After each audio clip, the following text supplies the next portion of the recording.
This is AV SuperFriends Off the Rails, an almost regularly scheduled open discussion on audio and video in higher education. We'll sound off about our most brilliant ideas, our dumbest mistakes, and everything in between. And because this conversation will almost certainly go off the rails at some point, we'll end up covering just about everything else.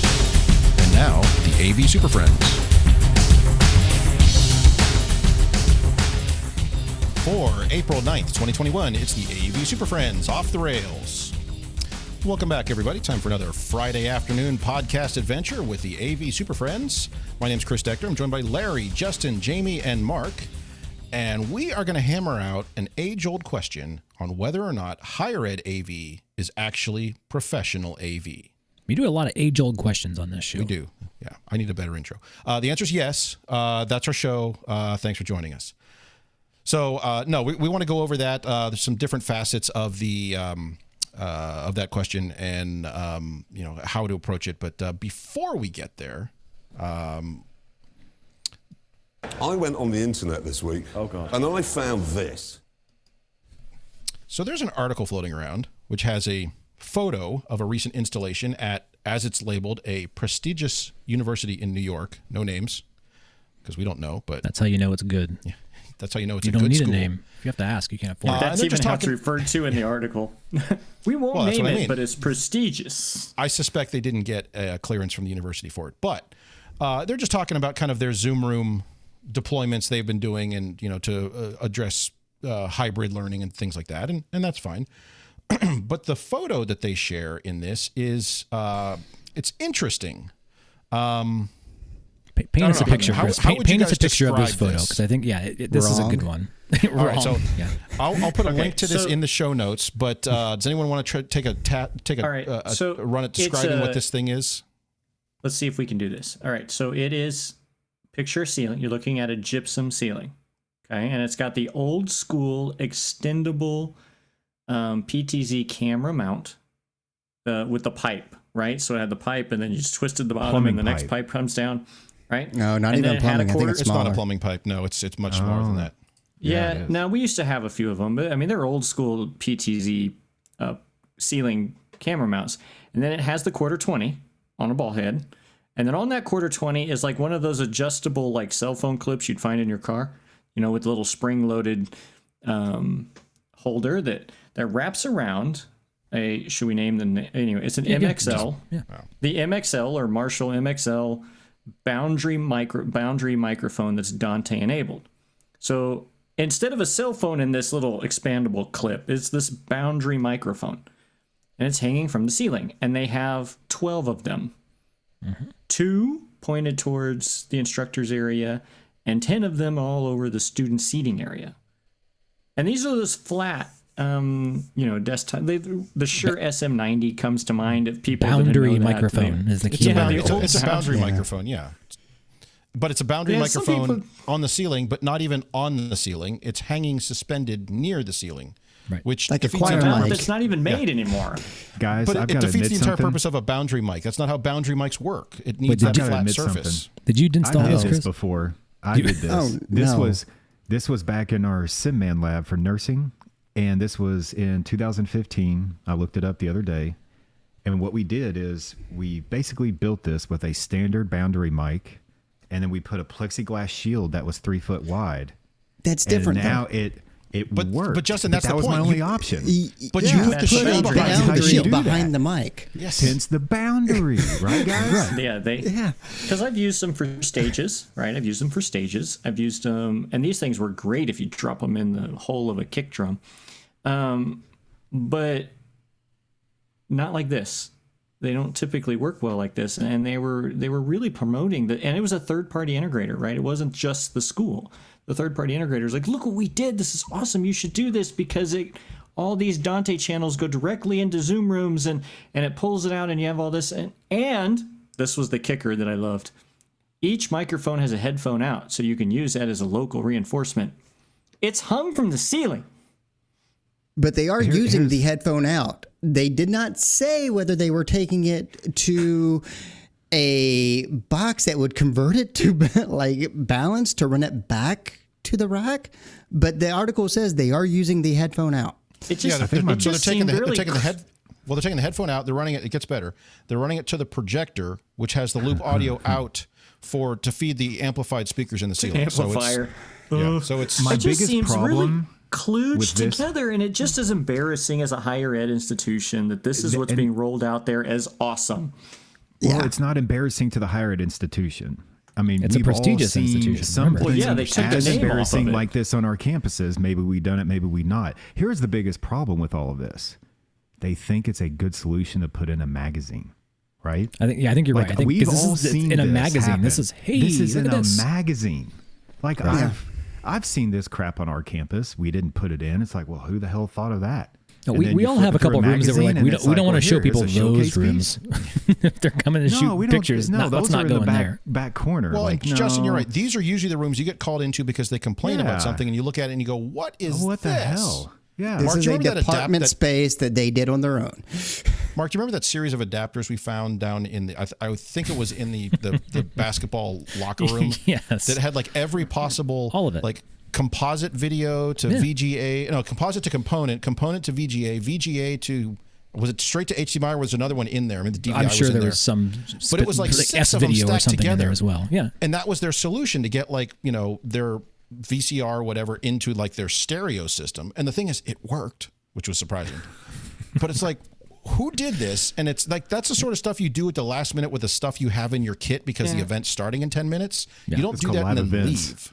It's That's live the event, thing, is make it it- work, but not install. Right. It's at work, and I think it's just that point of, and I know we're getting to this in a little bit, is higher ed AV, pro AV, and I think we all work really hard to try to put things in properly, and then this rolls out in a magazine, and this influences other higher ed AV people. They're like, well, this is a school in New York, and they're Hey, doing that's a this, good and- idea. and they Let's think do it's- that. Yeah. We're being gaslighted. Because it was We're gaslighted by economical. the industry. It was They're against us. Okay, you're saying someone's playing the long con. They're like, hey, let's long not con all the against schools higher do ed. Oh, this. somebody's Exactly. trolling us. They put this out there just for the SuperFriends. Is that what you're saying? It's not for us. Not but for us. you. It's just Not for like us? to keep. Okay. To uphold I don't know. I the just- whole Well, and idea. I think the other sad thing about this, somebody paid money for it, but I guess the good news is the school did not agree to be identified in this, whether that's because they understand this was not great or they just didn't want to have their name out there. No, this solution doesn't work. Don't put it in a magazine. But a lot of schools, they have to go through a whole clearance thing to get that approved and all that. So there could have just been that to it. But I guess the really good news is this did not come from the standpoint of look what this university did with their internal team for their solution, at which point it would have been just like, going after all the villagers showing up with torches sort of thing to go after that school. So I'll give a benefit of the doubt here. I'm going to just go out and say, you know what? I bet there's a couple people listening to the show of the 6 people who may listen to it that maybe, just maybe in the last year, you had to do something in a classroom that you probably didn't want to do 100% because we all had that conversation, quantity over quality. I need to get this stuff on the line somehow, some way. I will go out and say maybe this was a temporary permanent solution, right? Where it's like, okay, we have to make something work. Look how we made it work. It solved a problem, but the magazine doesn't say that. Hey, you put It's it not in pitched that print, way. the magazine's permanent. That's permanent. It's done. Exactly. Well, so I think we can all agree this was it caught our eye. It came up in conversation a few days ago and kind of caught our eye. And we're like, no, we're talking about this because this is very strange. So yeah, look at the show notes. Larry did put it out on Twitter, so it's something to see. As the capper for this whole thing, if you look at the way the flange for that camera mount is actually stuck into gypsum, it looks like it's got 2 out of the 4 screws in use, and the screws are mismatched. So you can't beat that. They It's picked for them phasing. up off the floor. It's keeping the Took them phasing out of right. furniture laying around and put it up. This is what they had in the bottom of the toolbox. Yeah. So anyway, so when you see that link, we'll just phrase it this way: don't do that. Do you have a question for the AV Super Friends, a topic to suggest, or were we just really, really wrong on something and you'd like to give us a piece of your mind? Well, don't just yell at your computer. Send us an email and we'll actually read it. mailbag@avsuperfriends.com. We're always looking for good ideas to steal, discuss openly. And if your message is just full of great stuff, we might just invite you on the show. Mailbag@avsuperfriends.com. All right, well, I'm glad we're back and everyone enjoyed hearing me a minute ago, and now you can hear me again hearing me. So there we are. So the question of the day is higher ed AV professional AV? And as I think we said in the intro, and I think everyone would agree, the answer is yes, but we do need to hammer that out a little bit. I guess there's two sides to this discussion. I want to bring it up for the crew here. The first question is, how do we see ourselves? How do we as higher ed AV professionals see what we do? Are we professionals? And I don't know, Larry, you have a very different approach on this, or a very different perspective on this. But then the other question is, how do outside organizations, outside architects, engineers, consultants, outside integrators, how do they see us in higher ed? Do they see us as all these guys don't know what they're doing, so we need to come in and show them how it's done properly? So it's kind of that weird kind of dichotomy of that. So internally, how are we viewing what we do? Is it pro AV? Is it professional level? And then how do outside people view us? So Larry, let's start with you, because I know you had an interesting perspective when you started your new gig a couple of years ago. How do we as higher ed AV, do we see ourselves as professional AV? I don't know if I'm that different from everybody else, but I did before I got my dream job in higher ed. I spent 13 years working for a commercial integrator. 8 of those, I was a design engineer, and then I was a programmer before that. And so when I started in higher ed, I just took all those same practices that I had as a commercial integrator and carried them over, because nobody ever taught me that I wasn't still a commercial integrator, just an internal commercial integrator. And so it took me a little bit of time to realize, yeah, that is a part of my job, but there's the other part of my job where you are customer support focused, and it's just your training, your support, you are all these other aspects that are there were roles of them at my commercial integrator, but that was not my primary job. My primary job was to design integrated systems that would solve problems.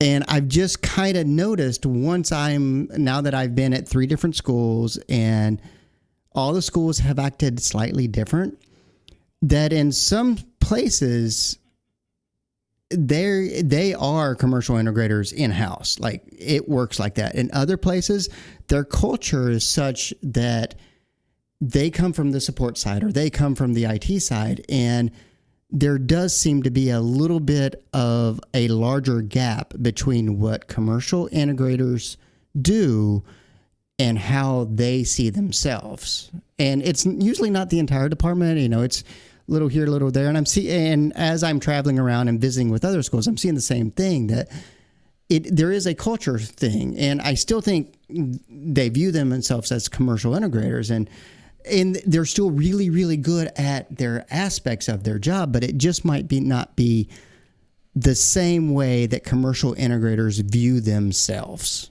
if that makes any sense. I think the culture part's really important, Larry, because I think that it does speak to kind of what's going on under the hood here.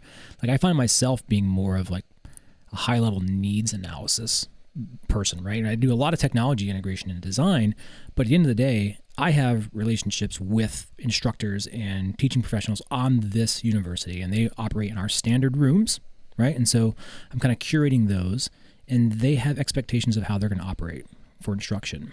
And when we have a project that does have a commercial integrator on it, oftentimes I find myself working with somebody who may have never, ever worked for a university. Never, right? They may be the most credentialed designer in the world, but they don't know our culture of how we operate.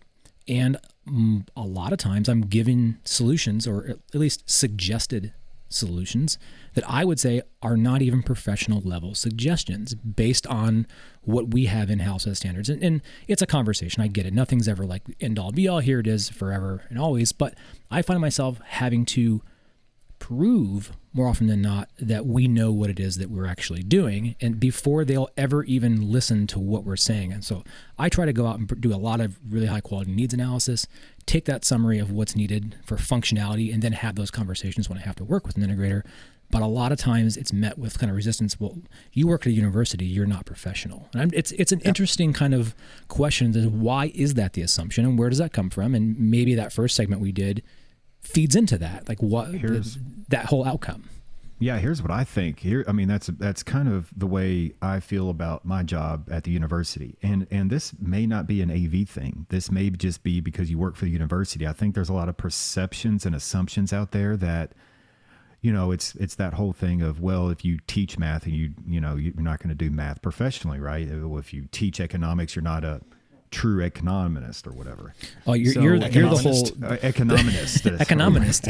Those who do, those who can't teach, exactly. Or whatever that is. So we're the higher ed folks that make really low money for what we're doing, right? So why do we want to work in higher ed for a lower salary than the private sector? Well, we're not working at midnight, and we have these other things going on. So, in my opinion, of what I've seen here in Kentucky, at least, is, well, you work for the university, and you just kind of you don't have that respect right away from the private sector, if you will, and that's if you're a painter or anyone.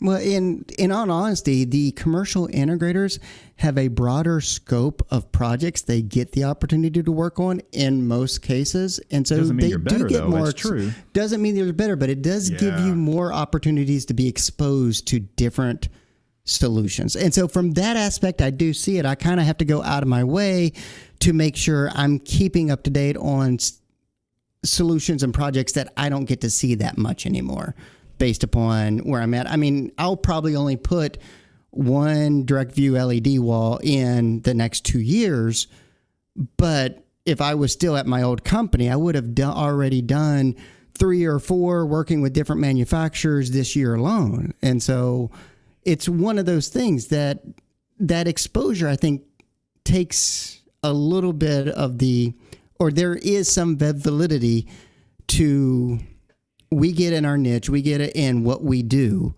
and we do that very, very well, but we don't always have the opportunities to see what else is out there. Yeah, but I think there's layers, and I want to get into some of the minutia here on this, because there's a lot of subtle things, but I think there's a lot of times where, why is it that an integrator is proposing this thing, and because this proposal comes from an integrator, it must be the more professional thing, when it's above and beyond and way outside of what I even need on a scope? And is it because of sales? And that be professional means I'm going to sell you the most stuff I possibly can? To me, as a solutions provider, the elegant, easy-to-use solution that fits my culture is the right answer, not the newest, greatest whiz-bang wow thing, because this integrator is getting a kickback with X amount of percentage every time he sells one. So there's kind of this, I don't know, who's driving and what's the intent, and are we actually looking out for the same thing at the end? And I really struggle with this question a lot, because I think we are higher ed AV. We are our own enemies.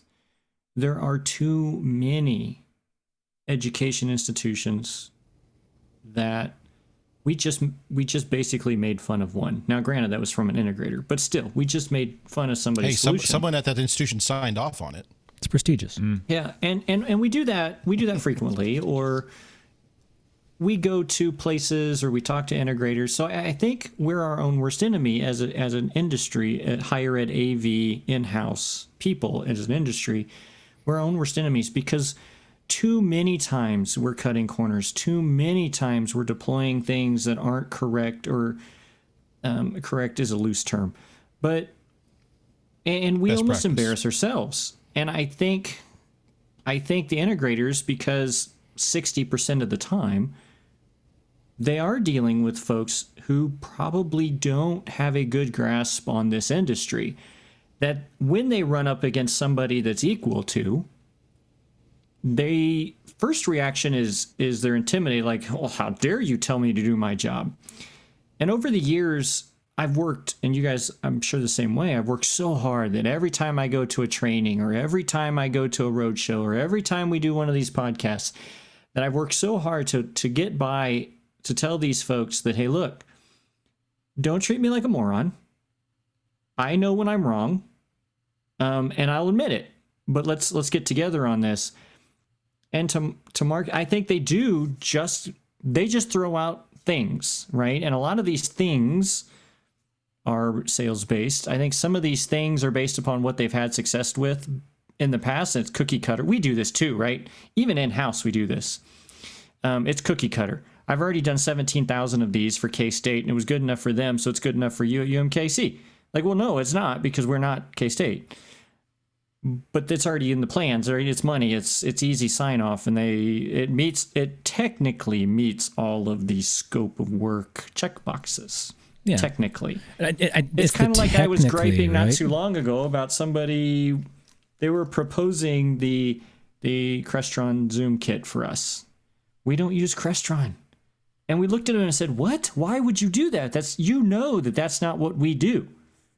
There's nothing against what Crestron provides. Just that's not what we have the capacity to support long term. And they're like, well, it's good enough for everybody else.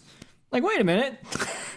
So it's really strange. And I think that, yes, there's a big chunk of us that are pro AV. I really do. That at any given time, I could be fired tomorrow and I could go work at an integrator and be level 2, 3 support or at an integration house. I'm not starting over. I'm not green. But there are so many in our in higher ed AV that they better not quit their job at higher ed AV, because they're not going to get one at Best Buy. Yeah. They're not even going to get Walmart Electronics, right? We know those people. But some of those people are, and not all of them, but some of them are so good at customer support and training and things like that their skill set is still higher ed AV. I'm just not sure they're commercial AV. Right. So I think the fascinating piece, like the relationship part of this, right? When we look at that, and I'll speak from some of my experience on it. And we've had large capital projects come in, and there's an architectural firm that's on this project, and that's decisions made well before I'm ever brought into the conversation. And those architectural firms will have their preferred integrator on contract with them. So when the integrator shows up, they think they're already the one in charge because they are married to the architect, and this is how it is going to be. So we're already set up for confrontation. Day one, who's driving the boat here? Who's making the decision? Because as we all know, it has to look perfect, right? It doesn't need to function, right? As long as it looks beautiful for the architectural trade magazines, it's a successful building. And so here we are. So who's driving the decision-making process if we're saying, no, that's not our standards? And then there'll be a proposal that comes through and it's like, is this your standard? It's like, well, no, the standard is the standard. The one I gave you, this is that whole cookies looking for cookie cutters analogy I've looked for. I get brought in to bless something that's given to me. Is this your standard? Well, no, it's not the standard. Is it configured the way our standard is with the standard components? And then that kind of creates this level of kind of, well, this is the professional system. Why? Because you're on contract with an architect? It's the professional system, or I'm being paid just as you are to provide a solution. By default, doesn't that make me a professional as well? And so I think there's the relationship and how we're in these conversations and where it happens often spills into kind of how we are perceived in there. And sometimes it's out of our control. It may be a project manager. It may be some other person making the decision when they've brought us in that says, you know what, we didn't put all the cards on the table to begin with, and here we are trying to pick it all up and find out who's driving that. And I think, Chris, you and I talk about it. That's project management process and kind of, well, it's a staying in leadership lanes. process thing too. So I'm surprised when you bring up the idea of architects bringing their own integrator. Usually an architect brings their own consultant. And on a recent project, I had to go toe-to-toe with a consultant and basically bark at the guy until I got him to back down because he was going to do his own thing. And he's done that on several other projects. And I basically had to cow the guy and ended up, I had to do everything because that was the intent anyway, because I'm the professional and that's my role on this particular project, as opposed to just let them come in and spec what they want because, like you said, they get spiffs on this stuff. I've been on the other side of that. I've seen the emails. I know exactly how it works. Well, I think they're all vertically integrated. So I have like the consultant who is also the integrator. They're all the same company. It's rare when so that may be true for you, but I've never run into that. I've run into where architects have partnerships with consultants, and then consultants will then hire out a preferred integrator. But I've never seen like an integrator come in at the very beginning. So I'm not saying it doesn't happen. I have not experienced that. Yeah, it happens. And then so when we get to that contention, go ahead. Oh no, I was like, we've taken that to a weird stage here, is that we for so long have been fighting our facilities folks and the project managers and things that we do the AV unless you're told otherwise. You come to us first. And even when they're now doing this part where they hire now the consultants and the architects, they basically we only got like 2 or 3 that they deal with because they're already state signed contracts. And I see the same people again and again and again. But they've taken a weird stance here, is that they'll hire a consultant for consultants' money. All of it. And here's the consultant's practice. Hey, Jamie, I got this meeting. We're going to go over the DD set. Lay out what you think you want. I'll put it on the plans, and then you guys can take it from there.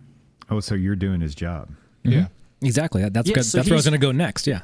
They're paying him consultants' fees to put it on the... Now, I'm going to go on a limb and to say be it's fair, not cheap. I'm okay with this because I no, don't it's want... not. I don't have the capacity to take care of all of the CAD work, right?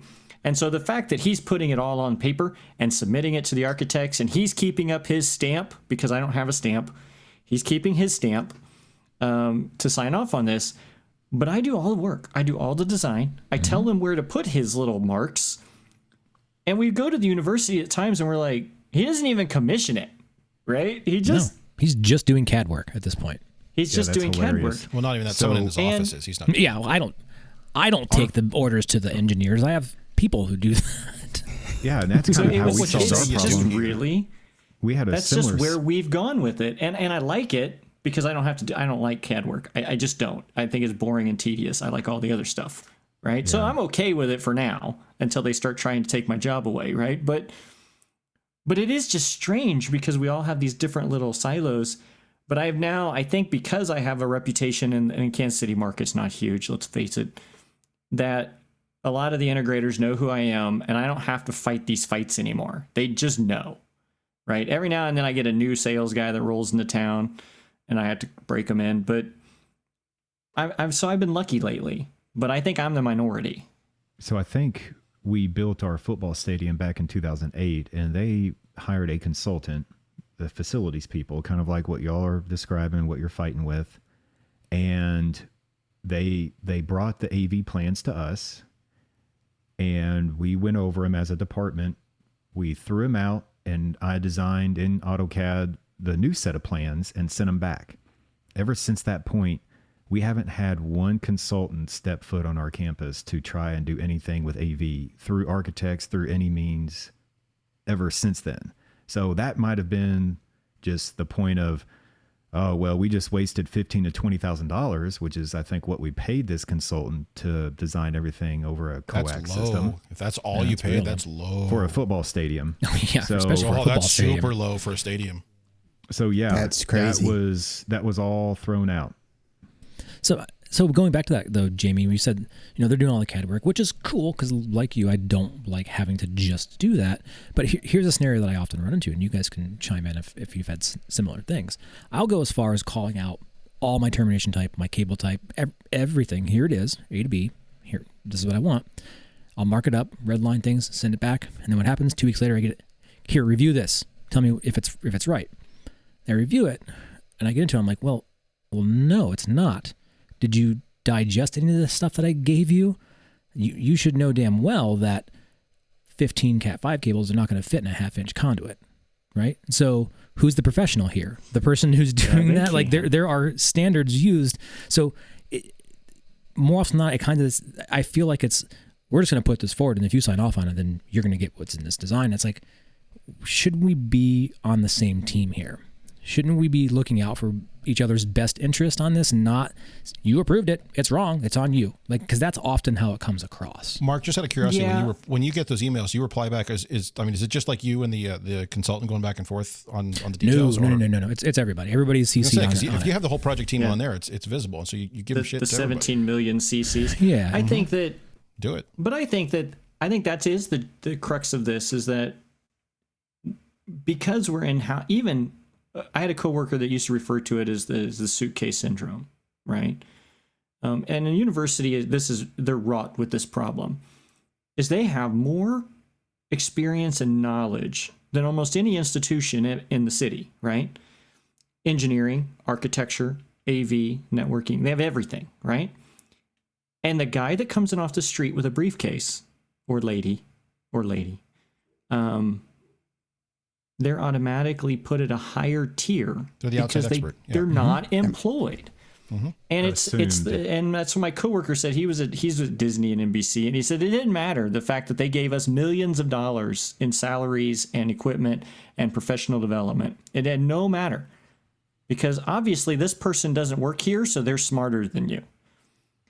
And it just blows my mind, because we have specialists in all maybe of this these question areas. Even, it transcends everything, and maybe it doesn't just stop at AV, but it doesn't. It seems like it's everywhere. I'm gonna make the executive decision. Let's ratchet this way back to just is higher ed AV pro AV, because we have to stay, as much as this is an off the rails. Yes, we have to keep this one in our box. And you're right, this can go all over the place. But I want to reset the conversation with this comment. We were talking earlier about the idea that maybe we are our own worst enemy, in the sense where, we're seen as kind of, you're doing AV, but it's not as much as everybody else, and we're doing more or whatever. But if we flip that, what about internally to our own staff who, because I'm sure we've all dealt with people who have been, they've been a technician or support tech or IT staff or whatever for 5, 10, 15, 20 years at the same. And they're very comfortable where they are and they're good at their job, but they're like, this is what I do and I stay in my lane and I don't want to go outside it. And they'll say things like, well, I don't, I'm not an expert in that. Go hire an integrator to do it, sort of thing. It's like, well, no, arguably that's your job. And you would think professionally you would want to build your own skill set to get better at that. So is that part of where this comes from, is when you look internally and then outside people, when they see us, you say, well, they're not even putting forth the full effort. So, no, they're not professionals. They're just kind of there cutting their paychecks so they can go home at 4:30 every day. There's some of that for sure. And that's where I was headed with that. Yeah, we are our own worst enemy.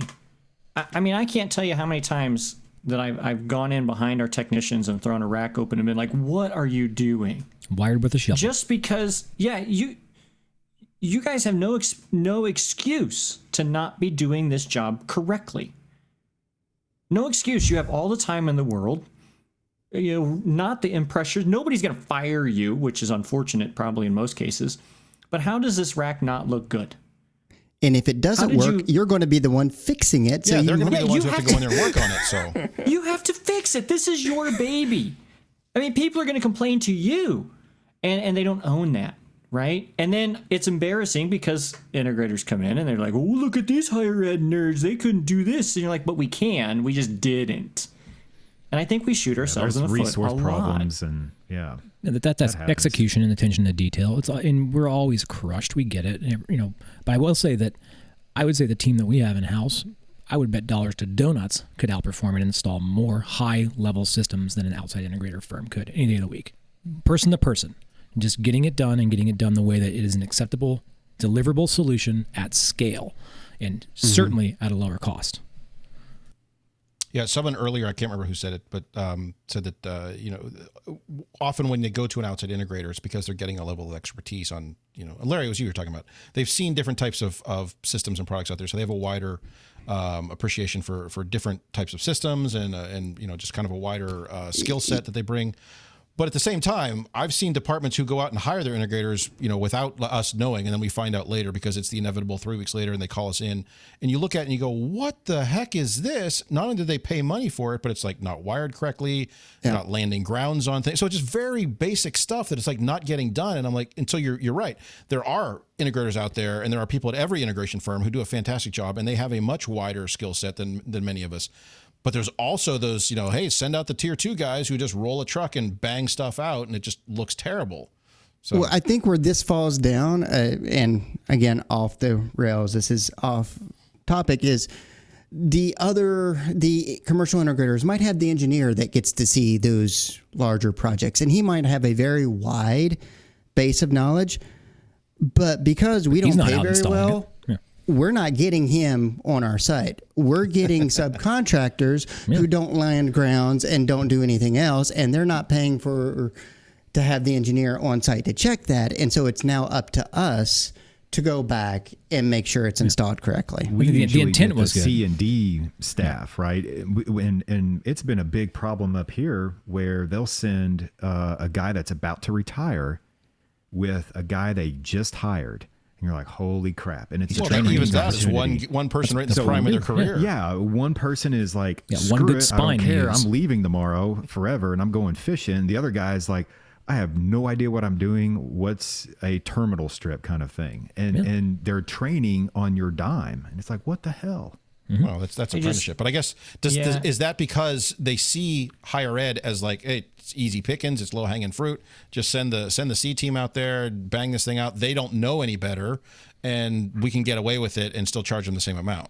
It's little called bit our of that, margins a are little so bit low, of- they have to. Yeah, I that mean, and that's part of it. resources. You know, the higher paid people are working at Disney and working in Nashville. That's and working fine, in Justin, but you Louisville, can't use the know. resources argument for an outside group. That's their problem, not my problem. And I have, Well, in that's- multiple cases, not hired that integrator for any future projects. That's To why the we point don't now hire where- anybody anymore. Yeah, well, we don't even send That's them where bids. we I'm like, are. these last guys burned us. They don't even get the opportunity to bid on the next one. So That's exactly what happened. And we've ran through our integrators because no matter what integrator we choose in our region, they always choose the same path of, well, let's just send the flunkies up to Western. I'm like, okay, great. Well, I think they're But in I that do, regard, though. I do think that if we wrap, because again, we're kind of headed off the deep end again, but I think ultimately where I stand is yes, we are pro AV, because I've seen integrators that have the same deficiencies that we do, and I have seen integrators that have the same experience and knowledge that we do. I think we're not seen that way within our own corporations. Therefore, we don't see ourselves that way. But yes, we are pro AV, and I think most of us, if you just took the University of Missouri Kansas City off my shirt and put on KC, nerddom. I can't say KCAV because that's an actual company. That, by the way, your shirt is spelled incorrectly. It says Kearney. Yeah, that's not dang going to it. work. But if I put Kansas City integration firm on there and did the same work, same level of details that I do now, I'd be considered a pro. And that's where I think it goes into. It's more of the definition from within than from without. Yeah, we all have the same pressures, whether it be outside agency or internal. We still have the same time and resource things we have to manage. And I think how it plays out and what that means, the pressures are the same, right? You have lack of staffing. Well, maybe you don't have the best person to put on that, but the job still needs to get done, and corners will be cut when they can be cut. And that's just the nature of it, right? That's just the business of this. And so, Well, I guess it's one thing. I would agree in the sense where it's one thing to say I'm going to cut corners to get something done quickly, but it's another thing to do things deliberately wrong and then leave it that way. Well, and that's kind of where I was going. Is I've found that there are certain integrators that if I'm not explicit about things that I would never need to be explicit about, it will be delivered purposefully wrong. And it's like, well, you didn't say not to do that.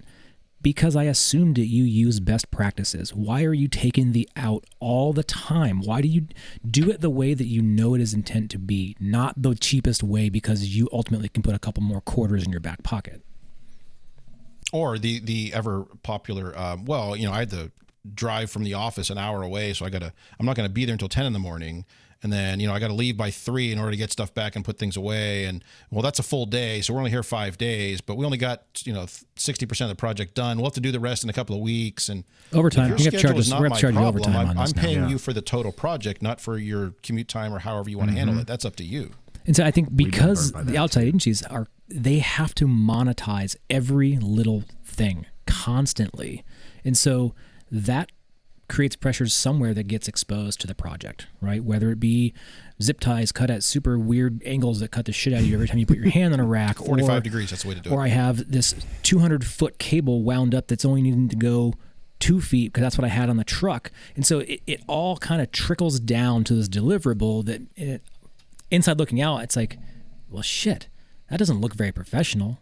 And I could have done a better job inside, but yet they're the ones that are being charged they're getting all the overtime. They're getting all the mileage. We're expending a lot of resource to have this quote unquote professional company come in and do this. And now I will admit, I'm not calling integrators all the time. They are really to relieve pressure from us, right? When we cannot do it in-house, and they serve a role. And I do not want to make it seem like I'm bashing on integrators, because I'm not. We probably should have prefaced with that I think all of us at all 5 institutions, all the primary by default on a project is it will be done internally unless it's of a certain scope or it's scale, I guess, if it's of a certain scale. Yeah. And it usually when it causes issues with other projects on the schedule. So if someone wants to light up a brand new building in the engineering school, that's probably going to get bid out to an outside integrator just because we don't have the capacity to do that. And also the rest of the classrooms we're doing that summer sort of thing. But if we can, we will do that in-house because we would always prefer to own that. Because, Mark, to your point, the realization of I could have done that better, we could have done that better internally. Well, then let's do it internally. Let's do it better. Right. We always try to. And I think it's just, there are tons of really good integrators out there. There's lots of them. They're highly professional. I think the answer is we're both professional. And there's days where we may not be professional. And so, because there's pressures that we don't have control over all the time. And I think, if you find some good integrators that even do 80%, 75% of what you can do, tell them, hey, use it as an opportunity. Train them up well. Get them so they can work better for you next time, because at some point you're going to need them.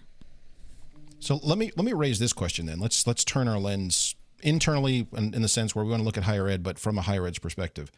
How do we... So you look at another institution, for example. Let's use that as an example. How do we know that? Let me back up. What are the indicators when we're looking at another school's AV team? What are the indicators that team would fall under that professional umbrella? What do we look at? Do they have their CTS certification? Do they have manufacturer certifications? Do they have Crestron or Extron programming, AMX programming certifications? Do they, the one I look at personally, I don't know about you guys, but I look at, do they talk about doing their own installations? If they do that, I immediately put them kind of like on a higher level. If they're doing their own integrations, good, bad, or ugly, at least they're doing that. Because there are a lot of schools out there who bid out everything, and then they take the phone calls and they go fix what's not working. But then if it's an actual issue with the equipment or a configuration or programming issue, they call the same people to come back and spend more money on that. So, but if you guys are looking at another school, or if we look at our own schools sort of thing, what's the indication that that crew has a good idea of what's going on and they are professional in every sense of the word? I try to get a sense of their entire group, right? Because I just kind of went through this in a miniature way, and I went down and I visited a school that we're going to form a partnership with and kind of share resources. But of course, they don't want me to do their work for them. But I had to get a feeling of what they were capable of. And I went down there, and yes, they have certified programmers. Yes, they have a CTS member. Yes, so they check some of these boxes. But then I'm like, okay, so walk me through what you do. Well, we get maybe the design from the integrator, and then we put it all in. Or I want to see one. Can you show me? Just show me your cookie cutter room, because that tells you a lot. Show me your cookie cutter. Hey, can you send me the drawings of your cookie cutter?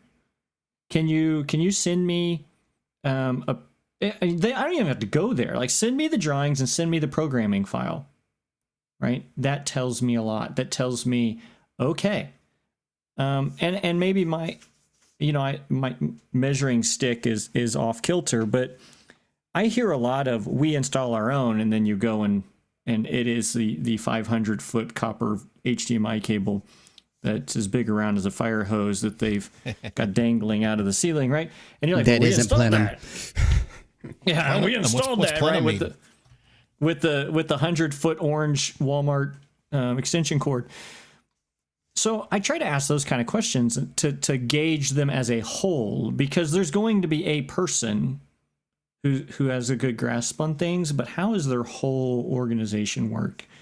And I'm really rough on other places. I'm like, look, if you can't send me a drawing or a sample of your code set, or even just the touch panel file, then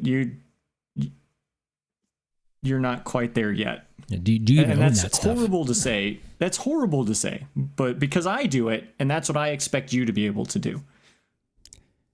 I usually expect the university to do their own programming. That's like my threshold. Like I've been places where you have to outsource the installation because you don't have the people to do that. But I want that university to have the dedication to have a guy on staff who does the programming, who's been to the classes, who knows the equipment and controls their standard across the board.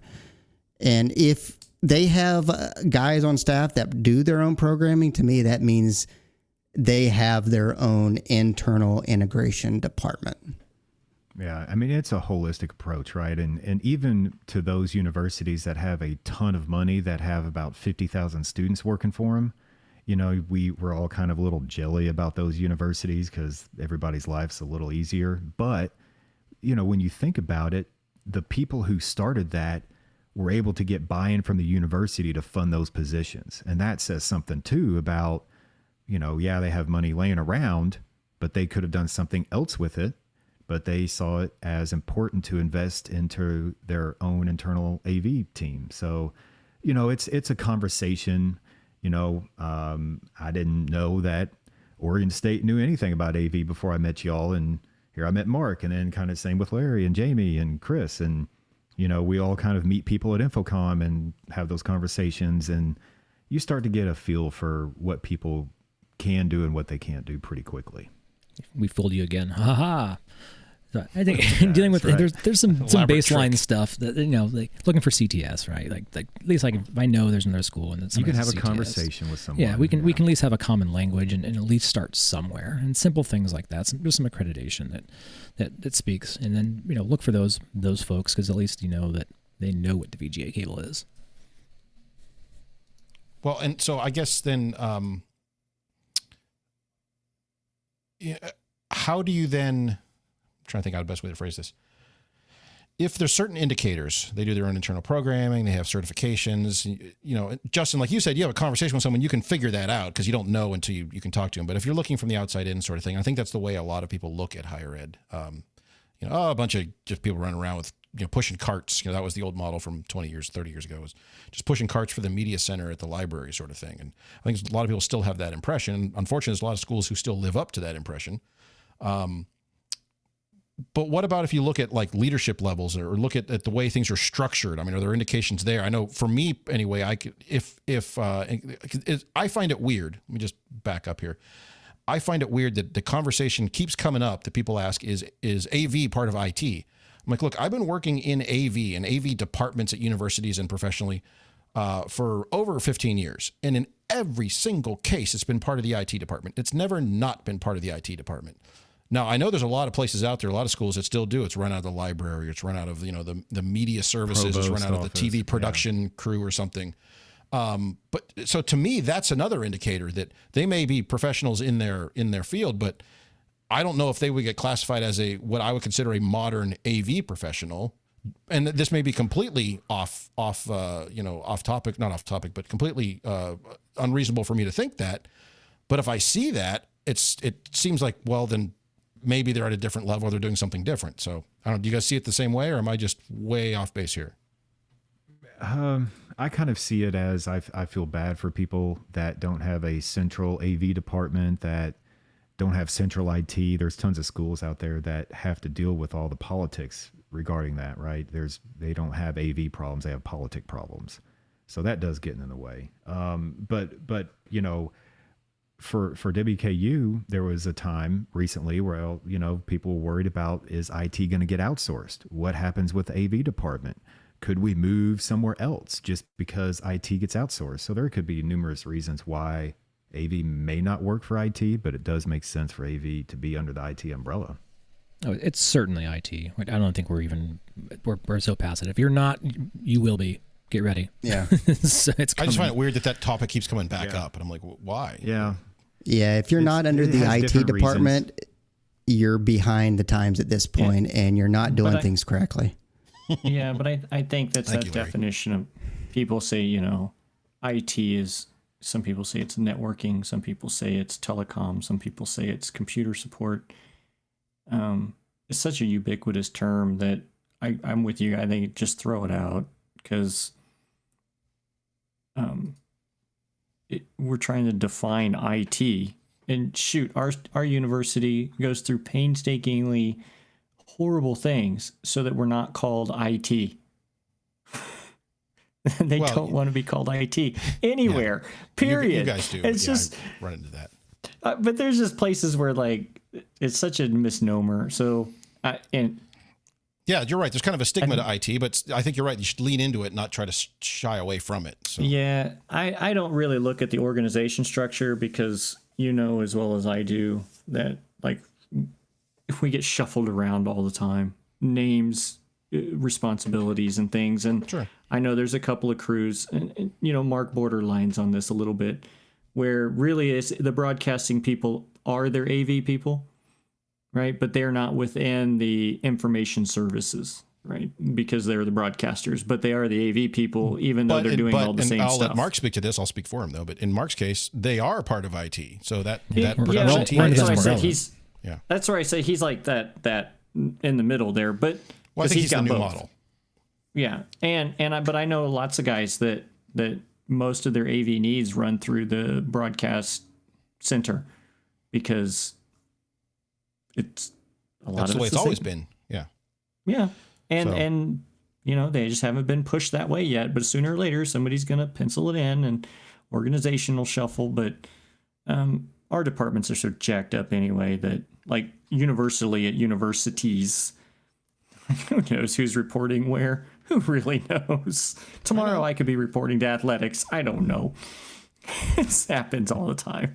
Well, Jamie's organizational issues notwithstanding, I think we can, the five of us can confidently say that higher ed AV is pro AV, and there's certainly trials and tribulations associated with that, both from outside and internally.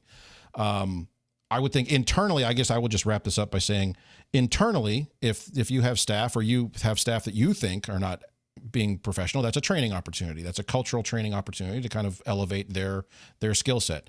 Externally, if you're getting pushback from outside integrators or consultants or architects or even people at your own institution, but outside your realm there, that's a teachable moment where you can, show that you do have the skill set, and you can have one of those moments of this is what we're able to provide, and this is what we can do. And so we don't need to duplicate efforts or have you undermine everything we're doing. So I think there's just opportunities there on both sides. So I would say unequivocally though, higher ed AV is pro AV, and maybe not in a perfect kind of relationship, but there's always room for growth and improvement there. That said, we do need to take a quick break because Mark's computer is going to catch fire. There's a great new digital magazine from Higher Ed AV Media found at higherEdAV.com, and we do a special monthly show where we actually stay on topic. It's a show where we try to really focus on a single topic and break it down into AV SuperFriends style. That's the AV SuperFriends on topic, found at avsuperfriends.com, higheredav.com, iTunes, Amazon, Spotify, Google, and wherever else you get your podcasts from. Welcome back, everybody. So I was bored this week and was on the Twitterverse, and kind of a shout out to Zachary Gamez. I hope I didn't butcher that name, but he posed an interesting question that I want to talk about on here. What is the one thing you would change about the AV industry? It doesn't have to be technical. It could be anything at all. My thing is stop designing AV systems that have sales quotas attached to them. That's, in my opinion, the biggest problem with integrators. They're trying to push all these product every quarter end of year sales because they're trying to meet numbers that are pushed by the manufacturers. So really, it's not really an integrator problem. It's a manufacturer problem. But nonetheless, Mark, what do you got? For me, I'd have to say, dear AV manufacturers, finish what you started. We've all embarked and seen all these beautiful standards that come along, but they're only here for a couple weeks or maybe a couple years, and then the new standard of the year is out and things are moving that way. But let's circle around some standards and give them some longevity so that we can actually get the best of something for once and not have to buy all new everything every other year. Finish it. Chris, what do you think? All right, it's Chris' turn. Chris, fine. There's a list, Jamie. Come on. We have yeah. So my one thing to the AV industry in general is stop calling me an end user. I know that's the box that you put me into is, hey, you're just an end user. Well, but you look through that same drop down, system designer, system integrator, programmer, project manager, all that stuff I do. Yes, the university may be the end user in the sense where we're buying and using your product, but it ain't me. That's not my role.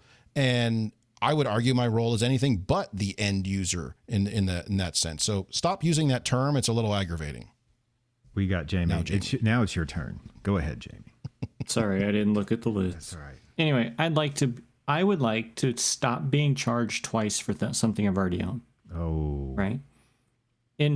Just as an example, I don't enjoy purchasing a control system and the interface for said control system, and then having to purchase at a premium the app that goes with it, whether it's for my phone or my computer or whatnot.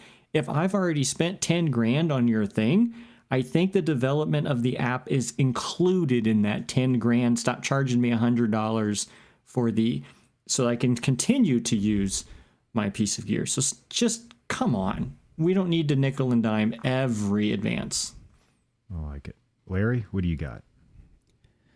I'm going to show my age. I'm the oldest super friend, I believe. And when I was coming up through the ranks, the young guys always learned with the old guys, and you would have almost an apprenticeship thing where the installers would be stuck traveling or working with somebody who's already been there, already did the job for years and years and years.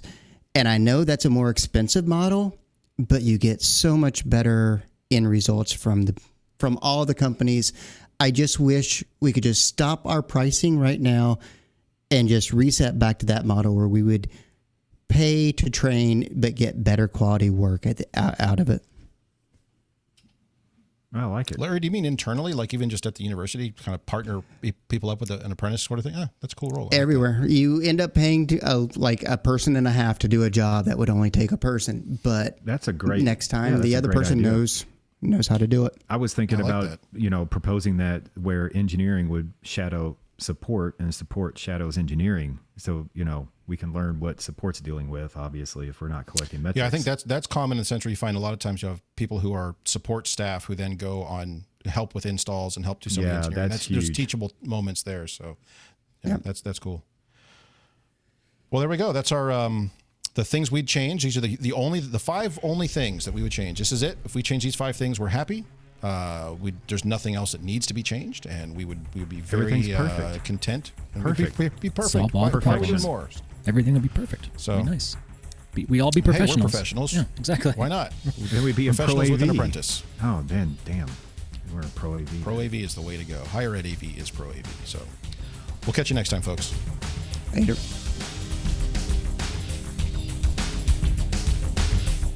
Well, we've managed to ruin yet another episode of AV Super Friends Off the Rails. You can contact us with questions, topic ideas, or general complaints at mailbag@avsuperfriends.com. If you complain loud enough, we might just invite you on the show. Nice work, everyone. Sharp broadcast. Really good. Everyone on the floor as well. Really a lot of hustle. I liked it.